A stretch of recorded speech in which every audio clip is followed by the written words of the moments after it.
BEd की चालू हो गई कल तो लगातार। किस चीज का? बीएड के। बीएड के कितने हैं पेपर? 7। 4। 7 कहाँ जाएगा देने? लंगली। अच्छा, इसी वाले में। कब है आखिरी? 19 का शायद। अच्छा, पेपर ही दे रहा है तू तो। और कल इसका कल कल का ये पहला। किस चीज का है कल? इस पे ये चाइल्ड डेवलपमेंट का। हाँ? Child development. अरे चाइल्ड डेवलपमेंट नहीं छोड़ रहा क्या तेरा पीछा? जब तो मैं ना पढ़ रहा था। कितना चाइल्ड डेवलपमेंट करवाएगा? ये बार बार बार बार यही पूछ रहे हैं यार। वही पियाजे भाई होती यही होगा। ये तो मैं पता ना कि बुक दे रखी हुआ एक दिन में कई बुक पढ़ लूँ। एक प्रीवियस ईयर देख लूंगा। होगा भाई सब। नहीं हाँ बस ऐसा सही है, मना के तो लिखना है। 3 घंटे का है? हाँ? 3 घंटे का। और सीटेट का कब है? 6 सितंबर। और इसका कब भरेगा फॉर्म? या एनसीटीई का भर रहा था? इसको ध्यान नहीं रखती यार मेरे। अब भर ले। अब थोड़ी यार, अब सुबह पढ़ूंगा थोड़ा सा। हाँ तू पढ़ेगा चाइल्ड डेवलपमेंट, कितना चाइल्ड डेवलपमेंट पढ़ेगा? दे यो ऐसे ही। चाइल्डहुड एंड ग्रोइंग अप है सब्जेक्ट का नाम। क्या है? Childhood and growing up. अबे भाई नाम बदल के दे दिया है, वही चीज है सब। फिर भाई 11 का 12 का 13 का 14 का लाइन पे है। किस किस का है? सब्जेक्ट के नाम बताइयो। Childhood and growing up. मैंने ज्यादा हिंदी ले रखा तो pedagogy of Hindi, contemporary Indian and education वही है, लैंग्वेज अक्रॉस द करिकुलम वही है, अंडरस्टैंडिंग डिसिप्लिन एंड सब्जेक्ट्स वही है, लर्निंग एंड टीचिंग वही है, पैरागोजी ऑफ सोशल साइंस वही है। वही है क्या? जो हमने पढ़ रखे है। और क्या, ये तूने डीएसएसबी के टाइम में पढ़ा होगा पार्ट बी में। फिर बोलना गए थे 3 महीने वाली।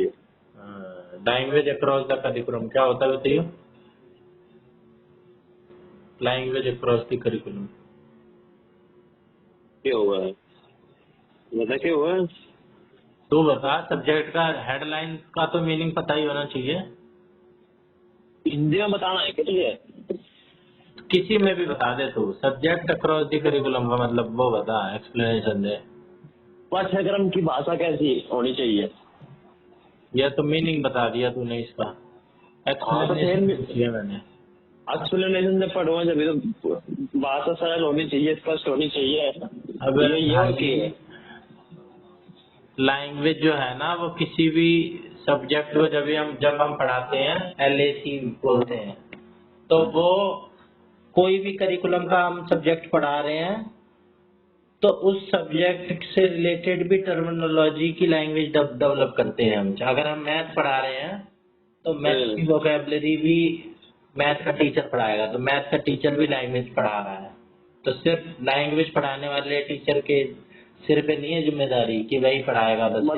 मतलब यही तो बात है कि अगर कोई इंग्लिश पढ़ा रहा है तो सिर्फ इंग्लिश ना पढ़ा रहा है, वो सारे सब्जेक्ट को इंटीग्रेट करना चाह रहा है। नहीं भाई वो नहीं, वो तो इंटीग्रेटेड मैनर होता है, सारे सब्जेक्ट को एक साथ पढ़ाना। लैंग्वेज अक्रॉस द करिकुलम का मतलब है अगर मैथ का टीचर पढ़ा रहा है तो वो मैथ की लैंग्वेज डेवलप कर रहा है बच्चे में। अगर कोई जियोग्राफी पढ़ा रहा है तो वो जियोग्राफी में जो टर्म्स यूज होती हैं कि भाई इसे भू विज्ञान बोलते हैं, भू विज्ञान का मतलब ये होता है, मैथ पढ़ा रहा है तो वो उसे वो बताएगा कि भाई साहब ये थ्योरी को ये बोलते हैं, लॉ ये होता है। अरे मैथ का मैथ ही बता होगा यार, भूगोल का भूगोल की बता होगा, इसमें कौन सी अलग बात है। हाँ तो ये लैंग्वेज सारे करिकुलम सारे सब्जेक्ट में डेवलप होती है बच्चे की। ये नहीं है कि सिर्फ हिंदी और इंग्लिश की क्लास में ही लैंग्वेज सीखता है बच्चा। सारे हाँ वो तो है ही।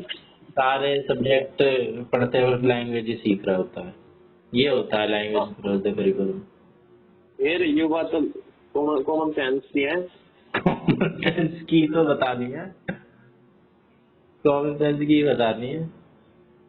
ये पेपर में शायद आया भी था, ये क्वेश्चन आया भी था शायद मेरे वाले उसमें शिफ्ट में।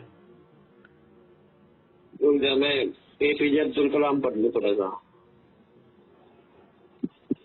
पढ़ ले भाई, फॉर्म तो ये तू भरेगा नहीं, मेरा और अटका रखा है। तू भरना कुछ ना करना यार। भाई मेरे से अकेले नहीं भरे जाता है। मैं तो भाई फिर संडे को तो भर सकूँ। संडे को भर तो लियो, इतने दिन से टरका रहा है। शाम को भरेंगे, तेरी शाम ना होती। संडे की है छुट्टी। और दिन क्या करता है? और दिन पेपर दे वो ना हो। अब आपसे पहले क्या कर रहा था? आपसे पहले बच्चे आ रहे, बच्चे भी देखने पड़े यार। तेरे भी बच्चे आ रहे हैं? और ये खेल गया। कितने बच्चे आ रहे हैं तेरे पास? 3। 3? कौन सी क्लास के? नर्सरी, KG और एक न्यू बॉर्न। और 1-2 महीने का। चल उसको क्या करेगा? सही बता। अरे मेरी बहन के बच्चे आ रहे हैं ट्यूशन बना रहे। अच्छा, होशियार हो रहा है। पढ़ा लिया कर उन्हें ही, KVS में इंटरव्यू देगा, इसकी तो डेवलप होगी। अभी तक KVS का मंगवाया नहीं तूने? रिजल्ट 2-3 दिन में मंगाया था। 2-3 दिन में असल में तो मंगा दिया था। तो मैं तो मंगवा ही रहा था भाई मैंने थोड़ी मंगा दिया था, वो तो मैंने वीडियो देखी थी एक की, ऐसे ऐसे रिजल्ट आ गया है, चेक कर लें अपना। पहले मंगा ले भाई, मारा के पोया ही ना दिख के हमारा तो। हाँ मैंने तो भाई चेक किया, मेरा तो दिखा नहीं।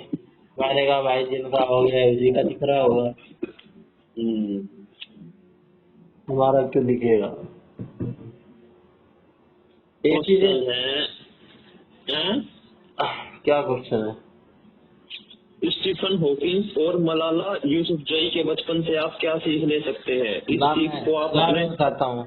मलाला यूसुफजई और क्या बोला तूने? Stephen Hawkins. हाँ भाई स्टीफन हॉकिंग जब छोटा था ना तो वो एकदम ठीक ठाक था।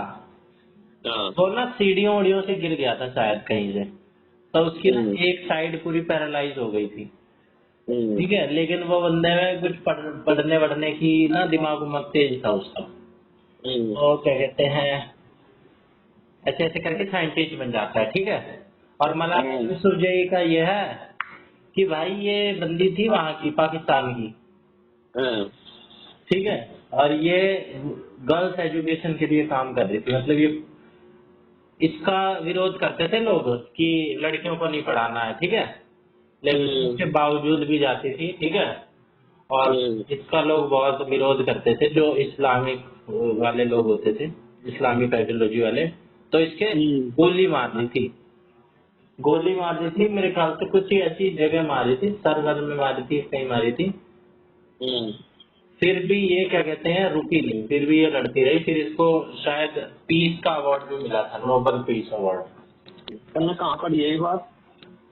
भाई नॉलेज है मुझे, गलत बताइए तो बता।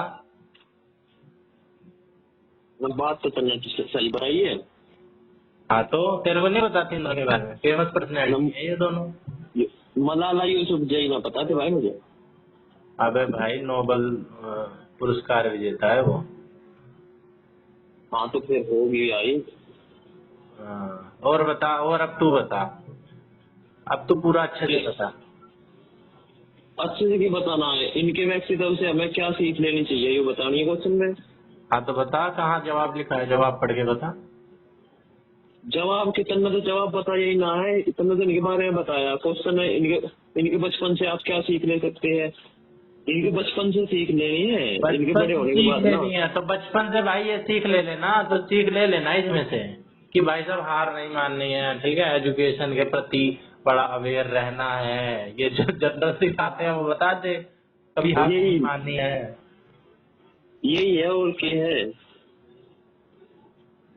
तो आंसर नहीं और लिखा है क्या, कौन सी बुक से पढ़ रहा है? कुछ ना, मतलब प्रीवियस ईयर जेमिनी पे डाल दी है और कुछ ना। तो क्या जवाब बता रही है, जवाब तो पढ़ के बता। यही बताइए जो तुमने बात बता दी कुछ गलत तो नहीं बताई ना मैंने? ना, कति गलत ना बताई। अच्छा, और अगला क्वेश्चन नेक्स्ट। भारत में पूर्व प्राथमिक शिक्षा, प्री प्राइमरी एजुकेशन की आवश्यकता क्यों है, व्याख्या करो। प्री प्राइमरी एजुकेशन की? हम्म। भाई प्री प्राइमरी बेस होता है, बेस ही डेवलप नहीं होगा तो क्या होगा, वो किस में आ जाता है ये? इसमें हम FLN निपुण भारत लिख सके है ना। हाँ, ये FLN लिख सकता है, ECCE लिख सकता है, early childhood care and education, early childhood care and education. हाँ वही, ये लिख दियो, ये टर्म लिख दियो, FLN लिख दियो, और क्या कहते हैं FLN में क्या क्या आ जाता है वो लिख दियो। तीसरी क्लास तक आ जाता है ना, तीसरी क्लास तक हाँ। पढ़ना लिखना और बेसिक जमा घटा गुणा भाग, ये आ जाना चाहिए तीसरी क्लास तक, है ना। हम्म। तो बस हो गया जवाब तैयार। एक अध्यापक के रूप में आप विद्यालय सुधार के विशिष्ट कार्यक्रमों के लिए सामुदायिक संसाधनों का कैसे उपयोग करेंगे। भाई सामुदायिक संसाधन यही तो होते हैं, कम्युनिटी में जो जो चीजें होती हैं, अब उसको जाओ भाई बड़ाई के पास बिठा दो, भाई ले कुर्सी बनाना सीख ले, ठीक है, कभी कुर्सी बनाने वाले को ही बुला लो, कभी किसी डॉक्टर को बुला लो, कभी किसी अस्पताल का दौरा करवा दो, है ना, कभी हाँ झाड़ू वाड़ू लगवा दो बच्चों से, कम्युनिटी में जाके कम्युनिटी की मदद हो गई, कभी कम्युनिटी मदद कर दे, स्कूल में आके कंट्रीब्यूशन दे दे, ले जवाब तैयार। जवाब दे। ओए, ऐसे में क्वेश्चन पूछ रहे हैं, मारते हैं। DSSB की तैयारी कर रखी है भाई। संज्ञानात्मक विकास के विभिन्न चरणों की व्याख्या करो, बता। है क्या संज्ञानात्मक विकास? कोग्निटिव डेवलपमेंट के स्टेज बतानी है, अबे बता। यार 4 स्टेज में पियाजे वाली। आने वाली अबे यार सेंसरी मोटर स्टेज 0 से 2, 0 से 2 में बच्चे के इंद्रिया पर निर्भर होगा बच्चा। हाँ, सेंसेस ही उनका सब कुछ होती है, उसी से ही अपनी नॉलेज परसीव करता है, ठीक है, और वो सब डाल दियो पीका बू वाला परमानेंट ऑब्जेक्ट परमानेंस। हाँ बस यही दो चीज दिखे। हाँ, 3 माउंटेन टास्क वाला डाल दियो, 3 माउंटेन टास्क नहीं, वो तो उसमें आता है, प्री ऑपरेशनल में आता है। 3 माउंटेन टास्क में अगर 3 माउंटेन टास्क, वो गुड़िया को पहाड़ के बगल में बिठा देते हैं, एक गुड़िया को, और फिर बच्चे से पूछते हैं बताओ गुड़िया को क्या दिख रहा है, तो बच्चा बताता है जो उसे दिख रहा है, वो दूसरे के नजरिए को देख के समझ ही नहीं पाता है कि दूसरे का वही वही प्री ऑपरेशनल स्केल, ये एगोसेंट्रिज्म आ गया, एनिमिज्म आ गया। ऐसी ऐसी चीज डालियो भाई, टर्म्स के साथ लिखियो कि भाई साहब लग जाएगी, भाई साहब नॉलेज है। भाई अब इंग्लिश में जो हिंदी में लिख के उन्हें इंग्लिश में लिखूंगा। और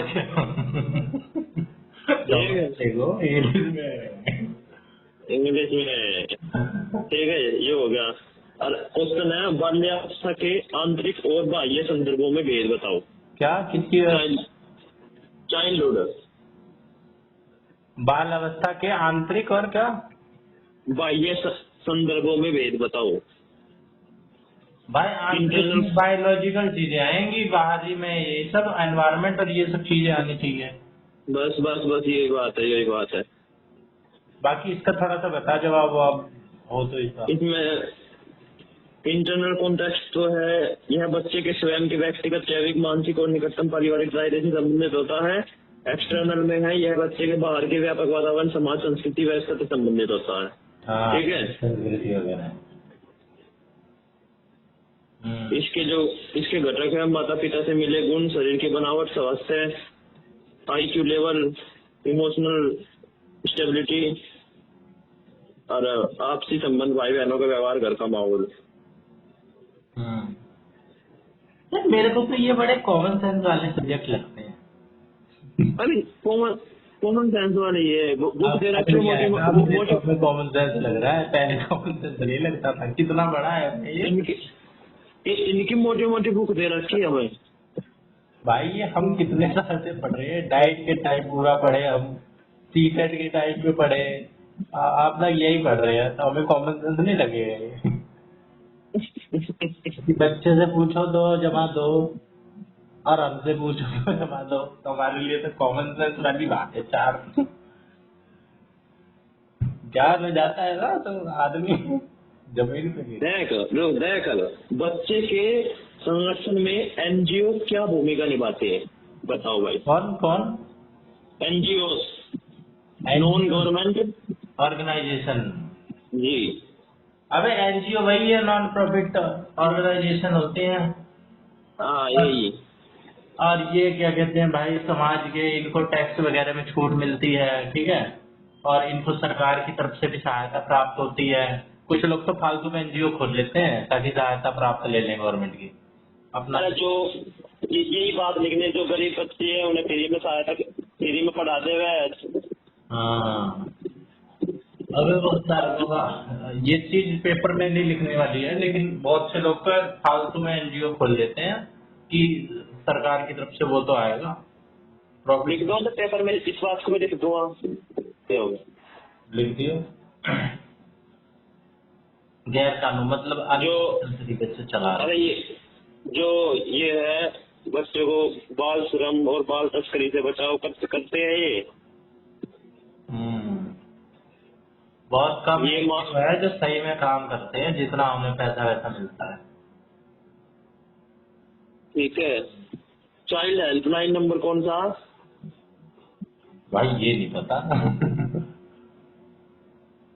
1098। फैक्चुअल चीजें आते ही मेरा दिमाग खराब होता है। ठीक है। भारत में बाल व्यवस्था की नीति तथा योजनाओं पर एक संक्षिप्त लेख लिखो। क्या, किस चीज पे? चाइल्डहुड की नीतियाँ। चाइल्डहुड की नीतियाँ या चाइल्डहुड पे नीतियाँ? नहीं लिख रहा, भारत में बाल व्यवस्था की नीति तथा योजनाओं पर एक संक्षिप्त लेख लिखो।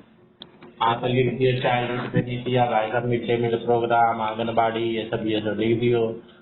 और क्या कहते हैं, टीकाकरण कार्यक्रम, है ना, नेशनल फैमिली हेल्थ सर्वे और एनीमिया, ये सब लिख दियो कार्यक्रम, ये सब गवर्नमेंट ने जो चला रखे हैं। PM पोषण योजना। हाँ, PM पोषण योजना लिख दियो। अरे ये PM पोषण योजना पहले मिड डे मील थी, यू है PM पोषण योजना। पहले मिड डे मील थी क्या? उसी को PM पोषण योजना बोलते हैं। हाँ, जो मिड डे मील योजना थी उसे PM पोषण कह गए। अब कहते हैं ना PM पोषण। हाँ। कक्षा 1 से 8 तक के बच्चों को दोपहर का गर्म पका हुआ पौष्टिक भोजन दिया जाता है। इसकी शुरुआत किसने करी थी? इतनी बड़ी बात न लिख दी, 1995 में शुरुआत हुई थी इसकी। तमिलनाडु के मुख्यमंत्री के कामराज ने शुरुआत करी थी। तमिलनाडु के मुख्यमंत्री के कामराज ने करी थी इसकी शुरुआत। के कामराज। और प्रधानमंत्री कौन था उस टाइम भारत का? भाई 95 में मेरे ख्याल से नरसिम्हा वो थे, PV नरसिम्हा राव थे शायद।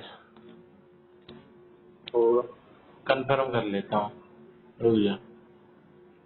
1995 इंडिया PM। गलत कैसे हो सकता हूँ भाई? PV नरसिम्हा राव हल्के में ले रहा है।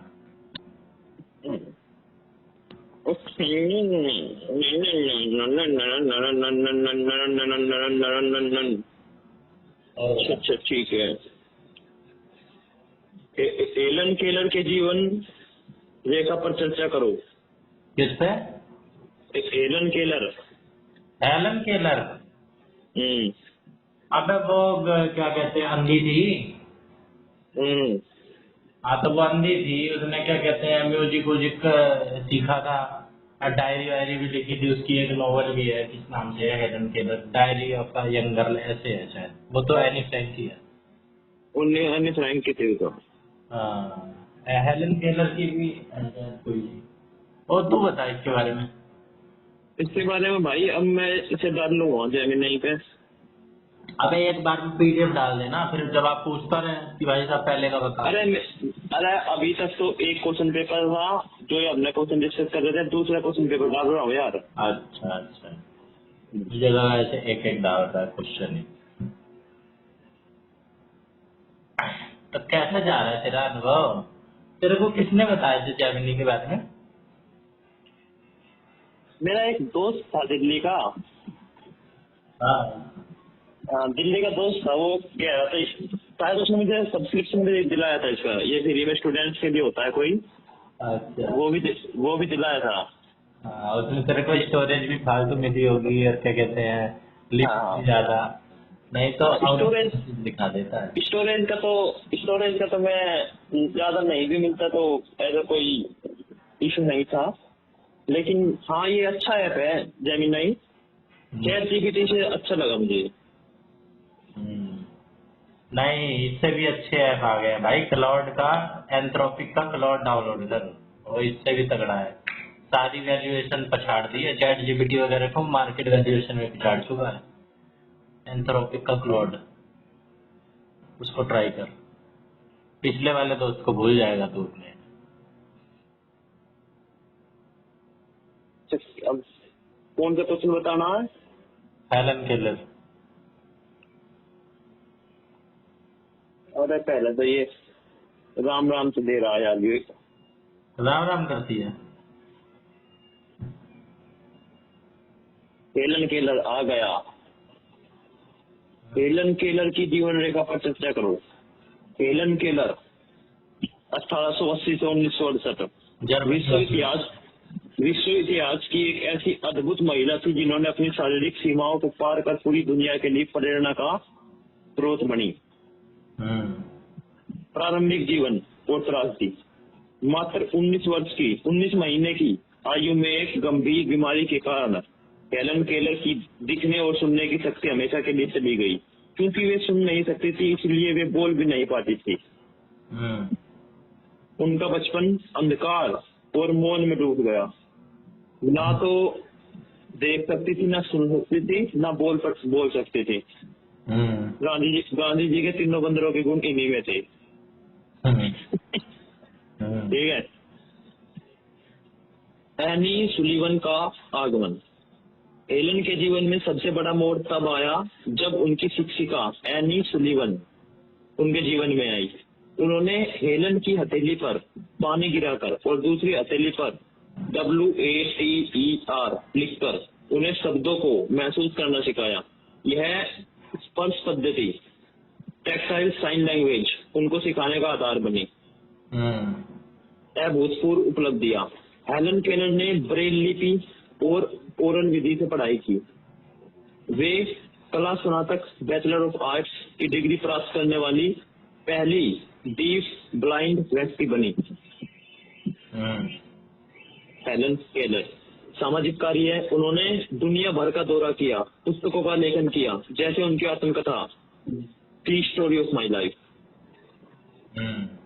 और दिव्यांगों के अधिकार, महिला मताधिकार और श्रमिक अधिकारों के लिए आजीवन संघर्ष किया। कहाँ की इतनी ये नहीं लिख रहा इसमें यार। विश्व इतिहास की ऐसी अद्भुत महिला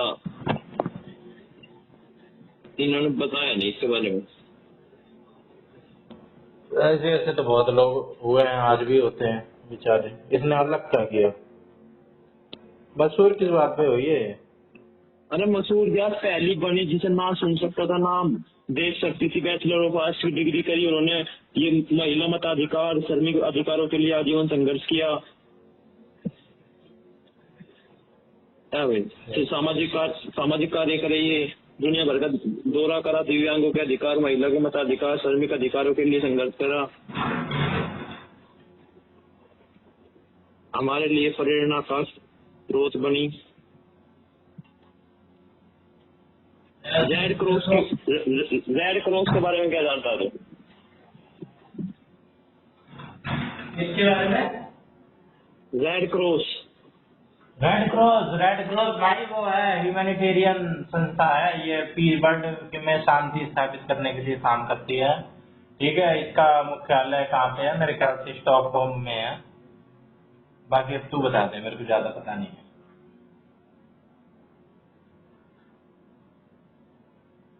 रेड क्रॉस एक अंतर्राष्ट्रीय मानवीय संगठन है जिसका मुख्य उद्देश्य बिना किसी भेदभाव के युद्ध, महामारी या प्राकृतिक आपदा के समय मानव जीवन और स्वास्थ्य की रक्षा करना है। स्थापना 1863 में हेनरी ड्यूनेट, इसका मुख्यालय कहाँ है पहले बता। Geneva Switzerland. अच्छा ठीक है। हेनरी ड्यूनेट को उसके इस मानवीय कार्य के लिए इतिहास का पहला नोबेल शांति पुरस्कार मिला था। किसे? Henry Dunant, 1963। मुख्य सिद्धांत, रेड क्रॉस संगठन 7 मुख्य सिद्धांतों पर काम करता है। 7 मुख्य सिद्धांत कौन कौन से? मानवता, निष्पक्षता, तटस्थता, स्वतंत्रता, स्वैच्छिक सेवा, एकता और सार्वभौमिकता। अगर इन्हें इंग्लिश में बताने की कोशिश करूं तो पहली मानवता। एकता यूनिटी अगला वर्ड बोल। एक वर्ड बोल। मानवता, ह्यूमैनिटी, निष्पक्षता,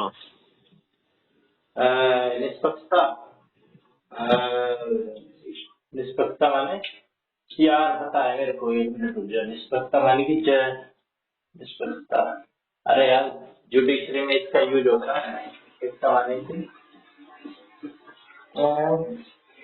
अनबायसनेस, फ्री फ्रॉम बायसनेस। चल छोड़। मुख्य कार्य, युद्ध काल में युद्ध के मैदान में घायल सैनिकों का इलाज करना, चाहे वे किसी भी देश के हो। क्यों छोड़, निष्पक्षता का मतलब कैसे नहीं पता है? निष्पक्षता का मतलब बता भाई पहले। अरे मेरे में तो हिंदी में लिखा तो पता होगा ना। रुक जा, मेरे को ये वाला चेक कर लेने। अगला वर्ड बोल, अगला वर्ड। अरे समझा, मैं सारी ना बता दो आपके लिए। पहले निष्पक्षता बहुत आसान होगा। निष्पक्ष बनाने वाले प्रतिलिपि, न्यूट्रल। हाँ भाई, निष्पक्षता, इम्पार्शियलिटी। कितना आसान है। ह्यूमैनिटी, सुन, ह्यूमैनिटी, इम्पार्शियलिटी,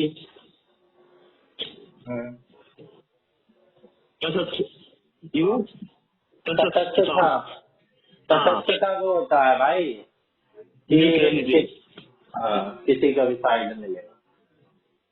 स्वतंत्रता, इंडिपेंडेंस, स्वैच्छिक सेवा, वॉलंटरी सर्विस, एकता, यूनिटी, सार्वभौमिकता, यूनिवर्सलिटी। हाँ बोलिए क्या यूनिवर्सलिटी। आगे मैं और कुछ क्या होता फिर मन में देखता है तो और कुछ है। यूनिवर्सिटी कह रहा होगा तू। और युद्ध काल में घायल सैनिकों का इलाज करती है, चाहे किसी विदेश का हो। शांति काल में भूकंप, बाढ़, सुनामी जैसी आपदाओं के समय राहत सामग्री, भोजन और चिकित्सा और रक्तदान दुनिया भर में ब्लड बैंक सुनिश्चित करने में प्रमुख भूमिका है। युवा red cross, youth red cross स्कूलों और कॉलेजों में छात्रों को प्राथमिक चिकित्सा, फर्स्ट एड और आपदा प्रबंधन का प्रशिक्षण देना इसका कार्य है। यूनिसेफ के बारे में क्या जानते हो? यूनिसेफ की फुल फॉर्म बताऊं तेरे को? United Nation child child educational अच्छा फाउंडेशन या तो कल्चरल है। अब सुन, United Nations International Children's Emergency Fund. हाँ, यूनिसेफ है ना। ठीक है, United Nation International Children Emergency Fund, children आपातकालीन कोष, संयुक्त राष्ट्र अंतर्राष्ट्रीय बाल आपातकालीन कोष है। यह संयुक्त संघ यूएन की एक विशेष संस्था है। संयुक्त संघ यूएन, यूएन का मतलब क्या होता पता है? United nation. यूनाइटेड नेशन से आप क्या समझते हो? अबे न्यूयॉर्क में है, ये पूरी दुनिया का एक तरीके से वो है जो शांति मेंटेन करता है, पूरी दुनिया का एक तरीके से संसद की तरह है। 195 देश इसके सदस्य हैं, अब पता नहीं कितने हैं, पता नहीं। यूएन की एक विशेष संस्था है जो दुनिया भर में बच्चों के स्वास्थ्य, शिक्षा और सुरक्षा के लिए काम करती है। इसका स्थापना और मुख्यालय यूनिसेफ का 11 दिसंबर 1940 को विश्व युद्ध में प्रभावित हुए बच्चों को भोजन, स्वास्थ्य सेवा देने के लिए इसकी स्थापना की गई थी। मुख्यालय न्यूयॉर्क यूएसए में है। ठीक है, मुख्य कार्य है कि बाल स्वास्थ्य और टीकाकरण दुनिया के विकासशील और गरीब देशों में बच्चों को जानलेवा बीमारियों जैसे पोलियो, खसरा से बचाने के लिए बड़े पैमाने पर मुफ्त टीकाकरण अभियान चलाना। टीकाकरण को क्या कहते हैं इंग्लिश में? इम्यूनाइजेशन। वैक्सीनेशन क्यों है? हाँ, वैक्सीनेशन भी कह सकते हैं, बाकी इम्यूनाइजेशन यूनाइजेशन इम्यूनाइजेशन प्रोग्राम। अच्छा, वैक्सीन से परसीव्ड इम्यूनिटी डेवलप हो जाती है ना। परसीव्ड इम्यूनिटी तो मतलब पहले से इम्यूनिटी डेवलप हो जाती है। ठीक ठीक ठीक। पोषण, शिशु मृत्यु दर को कम करने के लिए माता और बच्चों के लिए पौष्टिक आहार की व्यवस्था करना। बालिका शिशु शिक्षा मृत्यु दर कौन से साल तक होता है? कौन से साल से कौन से साल तक? Child fertility rate. शिशु मृत्यु दर क्या समझते हैं? शिशु मृत्यु दर तो 5 साल तक की होगा ना? 5 साल तक होती है शायद। देख ले भाई, मैं इसीलिए पूछ रहा हूँ तेरे से। अबे तू देख, तू पता है पूरा सर्च मत करा कर, पूरा सर्च मत कर, रुक मैं बताऊँ कैसे सर्च कर। अरे रुक जा, अबे मेरी बात सुनेगा? हाँ बता। तू सर्च मत कर, जहाँ पे शिशु मृत्यु दर लिखा है ना 1 वर्ष से कम। 1 वर्ष से कम, जहाँ शिशु मृत्यु दर लिखा है वहाँ पे तू कॉपी जैसे करते हैं ना वैसे कर ले, लॉन्ग प्रेस कर ली। फिर नीचे रिजल्ट आ रहा है, नीचे सर्च कर लिया होगा उसने अपने आप ना, कुछ भी ना आ रहा। ये आ रहा मेरा ट्रांसलेट कॉपी शेयर। नीचे कुछ नहीं आ रहा है, तो वैसे सर्च गूगल सर्च नहीं आ रहा ना सब, ये कॉपी करने के बाद सेंड टू डिवाइस आ रहा है बस। इसको तो ऊपर स्लाइड अप नहीं कर सकता है, सेलेक्ट करके टेक्स्ट स्लाइड अप नहीं कर सकता है, तो ऐसा कोई ऑप्शन नहीं आ रहा है। मुझे तो जानकारी ना के कह रहा था। नहीं आ रहा है तो तू छोड़ रहा है, तू एक एक करके सर्च कर, आगे चल आगे चल। कहाँ थे हम? हाँ, चाइल्ड मृत्यु दर ये तो हो गया ना। यूएसए में बालिका शिक्षा आपातकालीन सहायता। एक minute, United Nations International Children's Emergency Fund. जब बच्चों को कुछ इमरजेंसी में कुछ चाहिए तो ये फंड करवा देगा। ठीक है इंटरनेशनल है ये। हाँ ठीक हो गई याद, मेरे भी याद ना थे भाई। ठीक है, इनके फुल फॉर्म लिख के आइयो, बालकों को फुल फॉर्म याद ना होगी। हाँ, अरे ना भी पूछेंगे जब भी लिखा हुआ। छात्रों के विकास में परिवार की भूमिका बता यार, ये कोई क्वेश्चन है पूछने का? सब्जेक्टिव क्वेश्चन है, बता। माता बच्चे का पहला शिक्षक होती है, अरे ये शिक्षिका। सब्जेक्टिव क्वेश्चन है, तू छोड़ो, ऑब्जेक्टिव पे आ और आगे चल। इसको तो लिख देगा कहानी 2 page 4 page. Martin king Luther, बता। भाई मार्टिन किंग लूथर था वहां का, फ्रांस का। कहाँ का? एक मिनट, या तो ये फ्रांस का था या तो ये वहां का था, यूके का था। तू बता, मेरे को नहीं पता इसके बारे में ज्यादा। मुझे भी नहीं पता, ये इसमें लिख रहा है Martin Luther king junior America के एक महान नागरिक अधिकार कार्यकर्ता और पादरी थे, जिन्होंने एसवेतो नेग्रोइस सिविल राइट एक्टिविस्ट था ये, है ना? सिविल राइट एक्टिविस्ट था ये, कोई एक्टिविस्ट वगैरह था। ठीक है। एसवेतो के साथ होने वाले नस्लीय भेदभाव के खिलाफ ऐतिहासिक आंदोलन चलाया। वे महात्मा गांधी के अहिंसा के सिद्धांतों से अत्यधिक प्रभावित थे। उनके जीवन से मिलने वाली मुख्य शिक्षाएं और उदाहरण इस प्रकार है। कैसे? अहिंसा और सत्याग्रह की शक्ति। किंग का मानना था कि घृणा को घृणा से नहीं बल्कि केवल प्रेम से जीता जा सकता है। राधे राधे। उदाहरण 1955 का प्रसिद्ध मोंटगोमरी बस बहिष्कार, मोंटगोमरी बस बॉयकॉट। मैं बताऊं तेरे को इसके बारे में, इस बस वाले इंसिडेंट के बारे में। भाई ये सीट थी ना एक बस में सीट इसे बैठा हुआ था ये बस में। फिर इसे ना किसी ने उठा दिया कि भाई साहब काला आदमी है ये, तू उठ के खड़ा हो, मुझे सीट दे। गोरे को सीट मैंने भी सुना है। तो फिर इसके वजह से कुछ आंदोलन कर दिया था इसने। यही है ये लिख रहा है। इस आंदोलन ने पूरी तरह उन्होंने अहिंसक रहकर चलाया और अमेरिकी सरकारों को बसों में नस्लीय भेदभाव खत्म करने पर मजबूर किया। यार कैसे करते थे ना पहले। बताओ, काला आदमी सीट में बैठे हुआ है तो उसे खड़ा कर दे रहे हैं, तू काला है तो खड़ा हो। अरे सरकार के वे थे तो सरकारी बताते। अरे मतलब सरकार की रूल ऐसे थे। हाँ, सरकार नस्लीय भेदभाव वाले जब खरीद फरोख्त करते थे इनकी, रेट लगते थे इनके।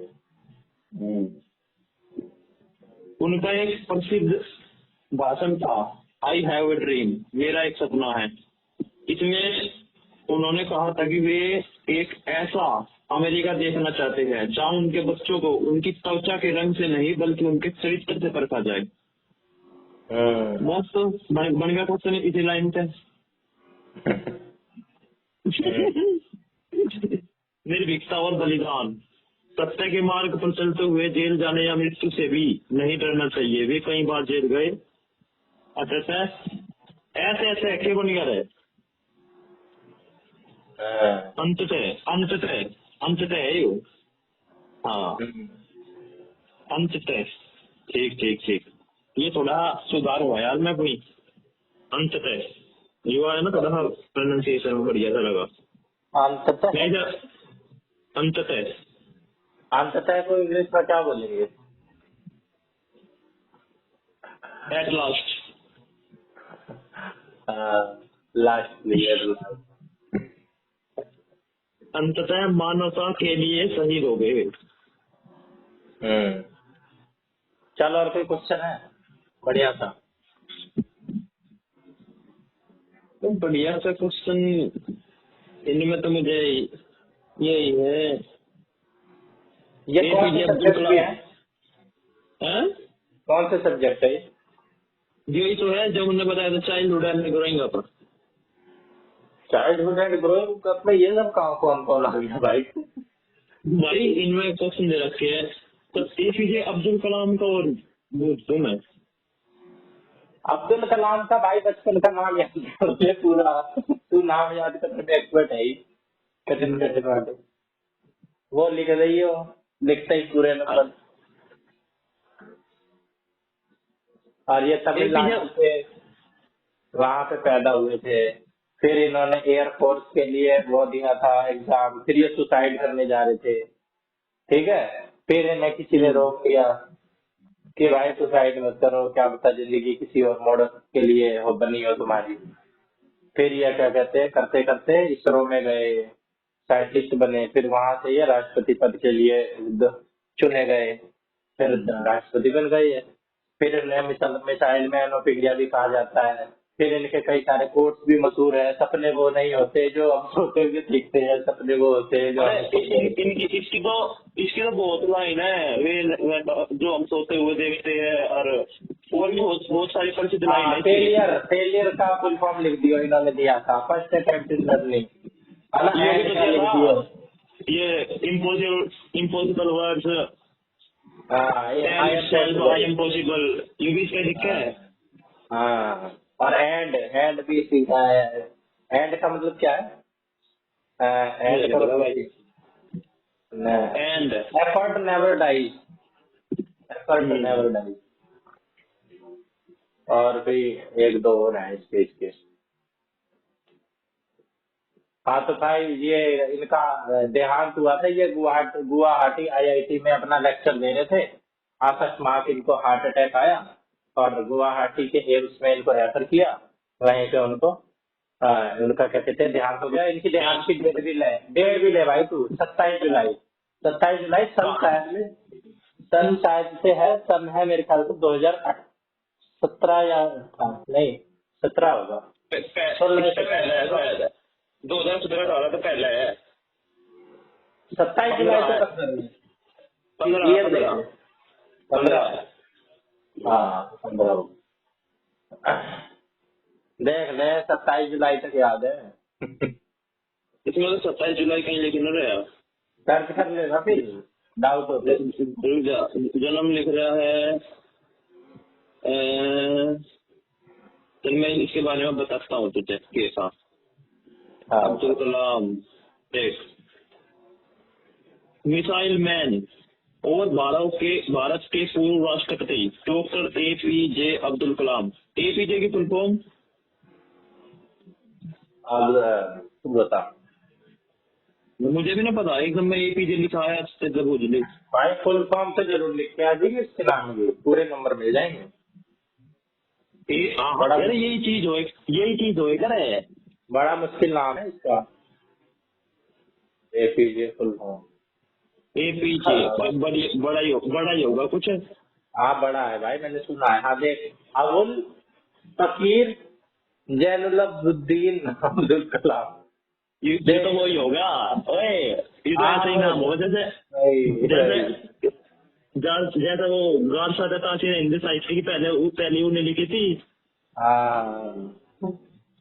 अबे तूने मुश्किल याद कर लिया, ये तो बहुत आसान है। सुनगा इतवार दैला लिखी है प्यूर एंड ये हिंदुस्तानी। इसका भी कितना आसान है। अबुल, ए का मतलब छोटा सा अबुल, फिर पाकी, फिर जैन याद कर ले, जैन तो होते ही है ना। जैनुलब्दीन अब्दुल कलाम। देख रहे और सुनो, रामेश्वरम के एक साधारण नाविक के घर से निकलकर राष्ट्रपति भवन तक पहुंचने की उनकी यात्रा अदम्य साहस, कठिन परिश्रम, उच्च नैतिक मूल्यों की कहानी है। उनका बचपन संघर्षों से भरा था, लेकिन उन्हीं संघर्षों ने उनके महान व्यक्तित्व की नींव रखी। डॉक्टर अब्दुल कलाम के बचपन की प्रमुख बातें और जीवन का संघर्ष। नंबर 1, पारिवारिक पृष्ठभूमि और सादगीपूर्ण जीवन। कलाम साहब का जन्म 15 अक्टूबर 1931 को तमिलनाडु के रामेश्वरम के एक मध्यवर्गीय तमिल मुस्लिम परिवार में हुआ। उनके पिता जैनुलाब्दीन एक नाविक थे जो तीर्थ यात्रियों को नाव से एक छोर से दूसरे छोर तक ले जाते थे, और उनकी माता आशियम्मा एक गृहिणी थी। संघर्ष। परिवार बड़ा था और आमदनी बेहद सीमित। घर में विलासिता की कोई वस्तु नहीं थी, केवल अत्यंत आवश्यक चीजें ही उपलब्ध हो पाती थी। वे लोग जमीन पर बैठकर सादा भोजन करते थे। नंबर 2, कम उम्र में आर्थिक जिम्मेदारी और अखबार बेचना। जब कलाम साहब छोटे थे तब उनके परिवार पर गहरा आर्थिक संकट आया। उनके पिता की नाव एक चक्रवात में नष्ट हो गई, जिससे कमाई का मुख्य जरिया ही खत्म हो गया। संघर्ष। परिवार की मदद करने के लिए मात्र 8-10 वर्ष की उम्र में बालक कलाम को काम करना पड़ा। वे सुबह जल्दी उठकर रामेश्वरम रेलवे स्टेशन जाते थे, जहां चलती ट्रेन से फेंके जाने वाले अखबारों के बंडल को इकट्ठा करते थे और पूरे शहर में पैदल घूमकर अखबार बेचते थे। इसके बाद वे स्कूल और फिर ट्यूशन जाते थे। नंबर 3, सांप्रदायिक सौहार्द और समावेशी माहौल। कलाम साहब का बचपन एक ऐसे माहौल में बीता जहां धार्मिक संकीर्णता नहीं थी। उनके पिता रामेश्वरम मंदिर के मुख्य पुजारी पक्षी लक्ष्मण शास्त्री के परम मित्र थे। दोनों अक्सर बैठकर आध्यात्मिक चर्चाएं करते थे। बचपन की घटना। स्कूल में जब एक नए रूढ़िवादी शिक्षक ने बालक कलाम को उनके ब्राह्मण मित्र रामानंद शास्त्री के साथ अग्रिम पंक्ति में बैठे देखा, तो उन्हें पीछे जाकर बैठने को कह दिया। दोनों मित्र बहुत रोए। जब यह बात लक्ष्मण शास्त्री को पता चली, तो उन्होंने शिक्षक को बुलाकर बहुत डांटा और कहा कि बच्चों के मन में सांप्रदायिकता का जहर ना घोलो। उस शिक्षक को अपनी गलती का एहसास हुआ। नंबर 4, गणेश के शिक्षक का कड़ा अनुशासन और गुरु का प्रभाव। कलाम साहब के जीवन पर उनके शिक्षकों का गहरा प्रभाव था। उनके एक शिक्षक शिव सुब्रमण्यम अय्यर विज्ञान के शिक्षक थे। उन्हें जीवन का सबसे बड़ा पाठ उन्हीं ने पढ़ाया था। ये घटना थी कैसी? एक दिन अय्यर साहब ने कक्षा में ब्लैक बोर्ड पर पक्षी के उड़ने का सिद्धांत समझाया, लेकिन बच्चों को समझ नहीं आया। तब वे पूरी कक्षा को समुद्र तट पर ले गए। वहां उड़ते हुए पक्षियों को दिखाकर उन्होंने जो व्यवहारिक ज्ञान दिया, उसने कलाम के मन में रॉकेट विज्ञान और विमानन एविएशन के प्रति आजीवन प्रेम को जगा दिया। कलाम साहब के बचपन से प्राप्त मुख्य सीखे की लेसन: कठिन परिश्रम और आत्मनिर्भरता। विपरीत आर्थिक परिस्थितियों में भी रोने के बजाय स्वयं प्रयास करना और कर्म को प्रधान मानना। धार्मिक सहिष्णुता और मानवता। धर्म से ऊपर उठकर हर इंसान का सम्मान करना और संकीर्ण सोच से दूर रहना। ज्ञान के प्रति अटूट भूख।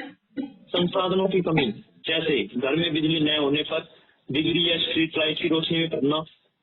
इसके बावजूद पढ़ाई को कभी नहीं छोड़ना।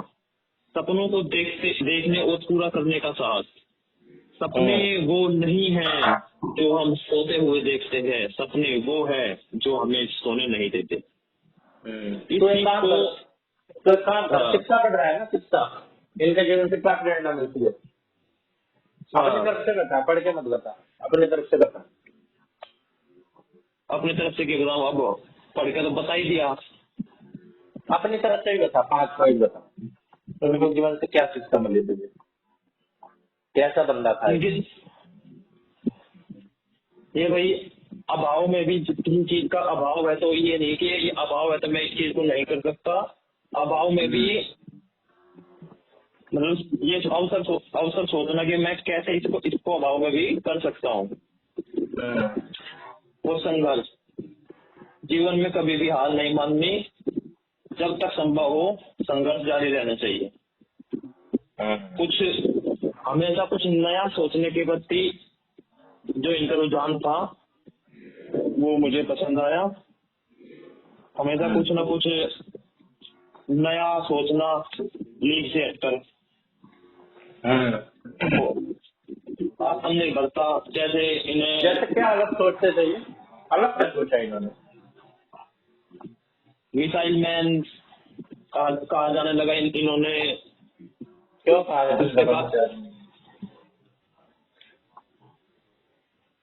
अब मैं तुझे कैसे बताऊं यार? अरे इन्होंने भारत की पहली मिसाइल का परीक्षण किया था, इसीलिए इन्हें उपाधि दे दी। ये तो मिसाइल मैन कैसे समझ में आना चाहिए? क्यों कहा जाता है? अब मैं नो थोड़ी बताऊंगा उन्होंने मिसाइल में ये पुर्जे फिट करे और ये पुर्जे फुट करे। पुर्जे थोड़ी फिट करे होंगे, वो तो मजदूरों ने करे होंगे।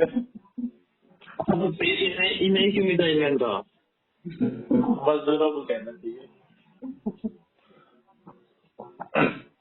ऐसे जनता को स्वीकार करना, मतलब यही बाकी तो ये जनरली है ये। शिक्षा तो अपने तरफ से भी लिख सकते हैं। शिक्षा में क्या है? किस्मत थी भाई साहब, किस्मत भी थी और वो भी थी डिटर्मिनेशन। और ये है, होगी मेरी तैयारी, होगी तैयारी कुछ मेरी। पार्ट कौन सा क्या है वो? कितने सीट मिलती है? 32। किसे? तुझे? 30? सीट मुझे क्या पता, वहां जाकर पता लगेगी। फर्स्ट ईयर का दे रहा है क्या? हाँ, सेकंड ईयर का दे रहा है? बकवास मत कर। अरे फर्स्ट ईयर का दे रहा हूँ। ये थोड़े स्लो है भाई, अरे ये थोड़े स्लो है। मेरा वैसा तो जो ग्रुप पढ़ रहा है फरवरी बैच का है। तो ये भाई कुल मिला के 3 साल में देंगे डिग्री, जो असली बात है। अच्छा, भारत में बच्चों के लिए विभिन्न कानूनी प्रावधानों, नीतियों एवं योजनाओं की चर्चा करो।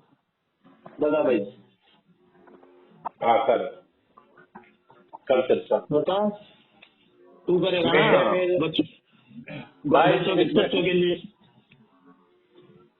अपना ये वाला डाल दियो, आंगनबाड़ी कार्यक्रम प्रयोग के मंत्रालय के। अनुच्छेद बता, कोई अनुच्छेद हो तो बच्चों के लिए। अनुच्छेद 45।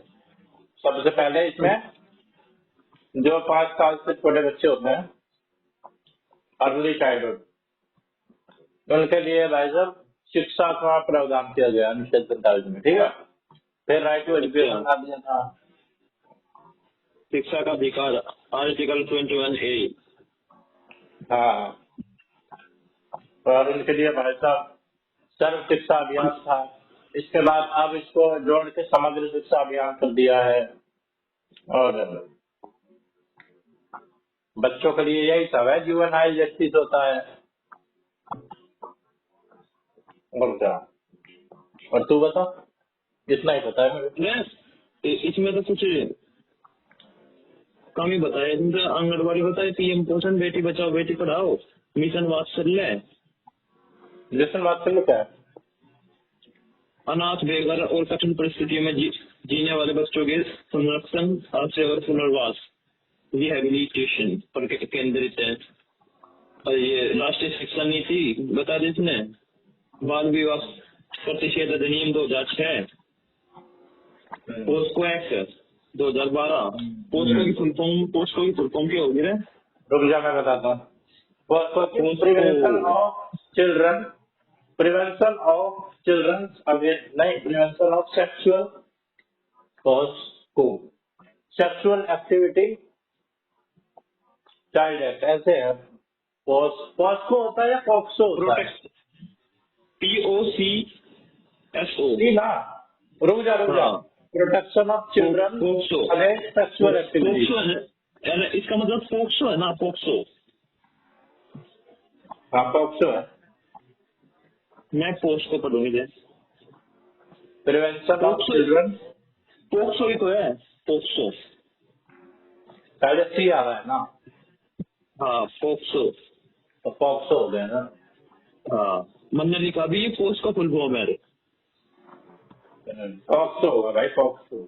पोक्सो है, protection of child from sexual offence act. हाँ, लैंगिक अपराधों से बालकों का संरक्षण अधिनियम 2012 में हाँ, सही है। 2012 में भारत सरकार द्वारा कानून को बनाया गया। इसका उद्देश्य 18 वर्ष से कम उम्र के बच्चों को किसी भी प्रकार की यौन उत्पीड़न, यौन शोषण, पोर्नोग्राफी जैसे गंभीर अपराधों से सुरक्षा प्रदान करना।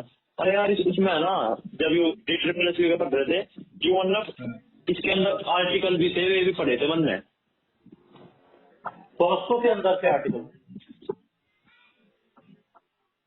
अरे इस एक्ट में कई वे आर्टिकल से थे, उसमें ये है तो बच्चों को अगर रेप कर दिया तो इतने की, अगर वैसा कुछ कर दिया तो इतनी सजा, उतनी सजा, ये सब कुछ पढ़ा था उनने भाई साहब। अगर 6 साल से कम उम्र का है तो इतनी सजा, और इतना जुर्माना, 6 से ऊपर का है तो ऐसे ऐसे करके बहुत सारी बात थी यार इसकी। इतना सब पढ़ गया रे तू पीटीआर में, मुझे नहीं पढ़ाया तुमने। अरे अब यार वो मैं ढूंढ रहा था, वो पीडीएफ इसमें थी, टारगेट विद अंकित के करी थी वो, अब है ही ना यार। पेपर खत्म, वो भी पीडीएफ भी खत्म। बढ़िया, एक नंबर की, मतलब खोल के लिख रखे थे सारी बात उसमें। सेक्शन 4 में होता है पेनिट्रेटिव सेक्सुअल असॉल्ट, कि कुछ पेनिट्रेट कर देना बॉडी में, डाल देना।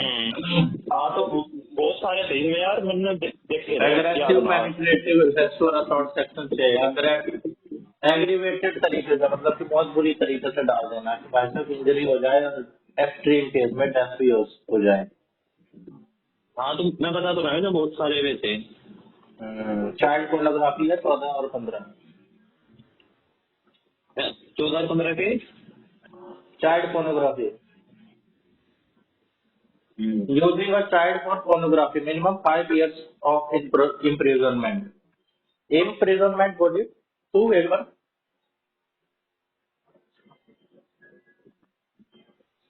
बोलियो क्या बोल लूँ? imprisonment। आवाज नारी लिख के भेज के। अरे imprisonment जेल। इम्प्रिजनमेंट, अबे जेल को क्या बोलते हैं, जेल हो गई उसको। जेल होगी तो जेल होगी उसे। चल तू आगे बढ़, अगला क्वेश्चन बोल। यही है, बच्चों की किशोरावस्था के निर्माण तथा उनके अनुभव पर आधुनिकीकरण एवं आर्थिक परिवर्तन के प्रभाव की चर्चा करो। क्या बच्चों की एडोलेसेंस के निर्माण तथा उसके अनुभव पर आधुनिकीकरण एवं आर्थिक परिवर्तन के प्रभाव की चर्चा करो। कर सकता, पेपर में चर्चा मत करना चाहिए। अरे जो भी हमें पता है ना, जो भी पता है किशोर के बारे में सब कुछ लिख दूंगा भाई। किसने बताई थी? तनाव तूफान की अवस्था, Stanley hall. Stanley hall, Stanley hall, ठीक है। तनाव तूफान की अवस्था, बच्चे साइबर बुलिंग, और भाई साहब पता नहीं किसके लिख दूंगा मैं।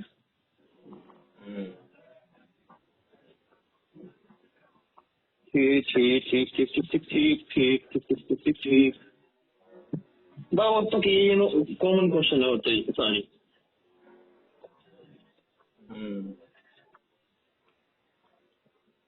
होगा कल के पेपर की तो तैयारी।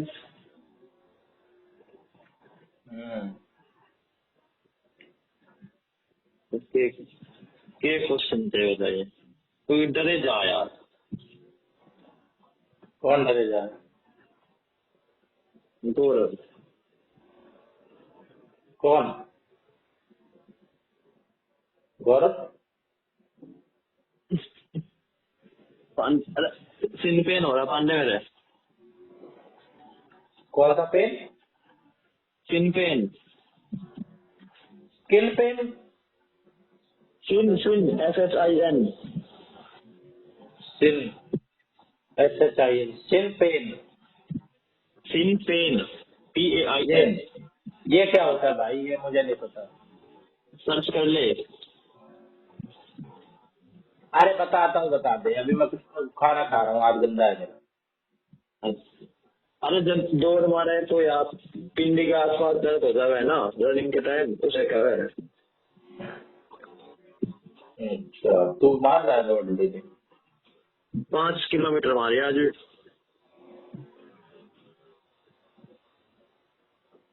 5 किलोमीटर मार गया? 5 किलोमीटर डेली मार रहा है? हाँ, संडे का रेस्ट था, सोमवार मंगल बुध 3 दिन हो गए, 5 की मार रहा हूँ।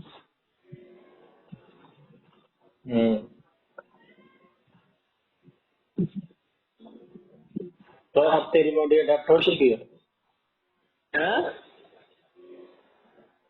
बॉडी अडेप्ट हो चुकी है, स्टेमिना बढ़ा कुछ कुछ वो तो है, वो तो बढ़ाई है यार, जब प्रैक्टिस मारे तो डेली अब तेरे 70 की सुबह उठते चल की डेली है जी, करे चलो भाई दौड़ मार के आऊंगे।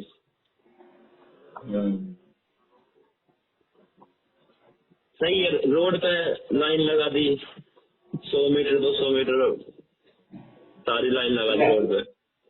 तूने हाँ, हमने कई कई कई जने हैं हम मरने के।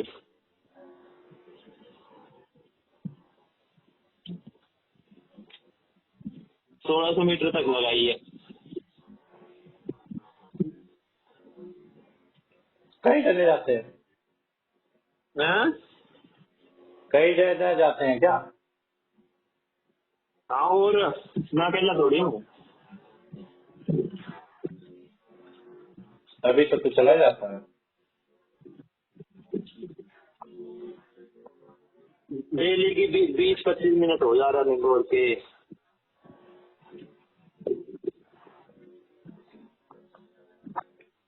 25 मिनट में लगे 5 किलोमीटर। 5 किलोमीटर थोड़ी सी ज्यादा ही हो जा।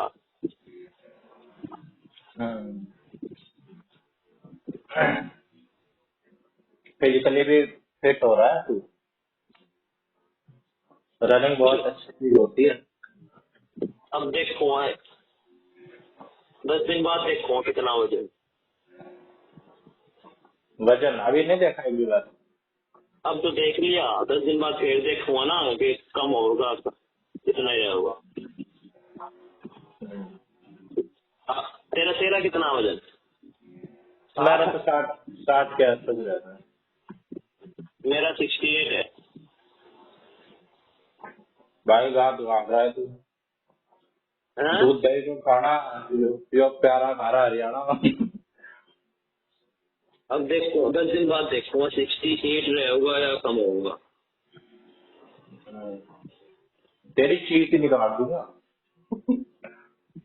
हम्म, कामा के बालक सा। डेरा पटवा दूंगा, ठीक है।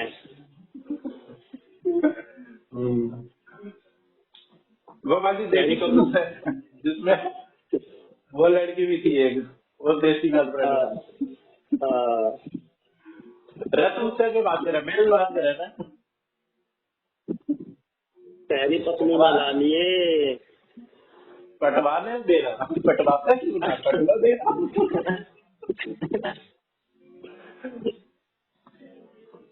बनना लगा है तेरी दही मसाज मांग रही है।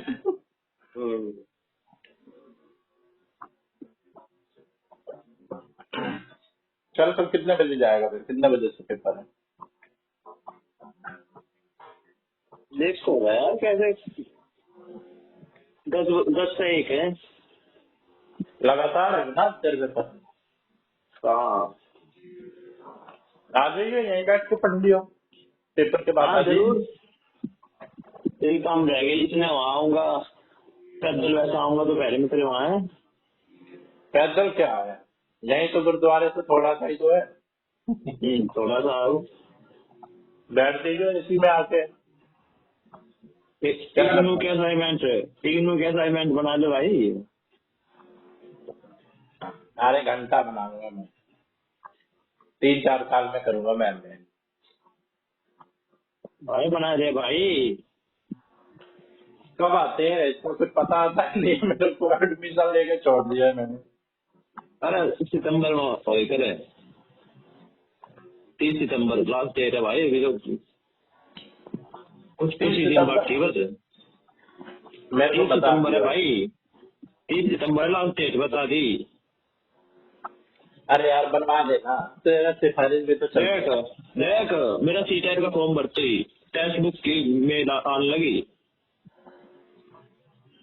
मेरे द्वारा कई ईमेल भेज दी, इन्हीं की तरह सीटेट में कामयाबी पाने के लिए आज ही सुपर कोचिंग ज्वाइन करे। जय सर। अच्छा, कैसे कैसे कैसे बच्चों की फोटो भेज रखी है? 102 मार्क्स, 100 मार्क्स, 117 ऐसे होगी। 100 मार्क वाले की। हाँ, 100 नंबर वाले की ईशा कपूर।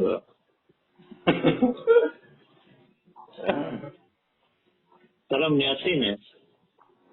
एक बार मेरी फील्ड में आया भाई, रिजल्ट बता दे इमोशनल ही हो गया। कह रहा आपने बड़ी बड़ी मेहनत करी मैंने, ठीक है, और आज मैं जिस मुकाम पे पहुंचा हूँ भाई किस मुकाम पे पहुंच गया। टीचर पास कर गया। वही तो। और नंबर भी ऐसी बता दो, मेरे इतने बढ़िया जो नंबर आए हैं ये गुरु जी की बदौलत है। मेरे 90 नंबर कुछ बता। बस ज्यादा ना पांडे, बस 90 ही लेने हैं, ज्यादा ना लेने। इससे कुछ फर्क तो ना पड़ता ना, ठीक है। हाँ?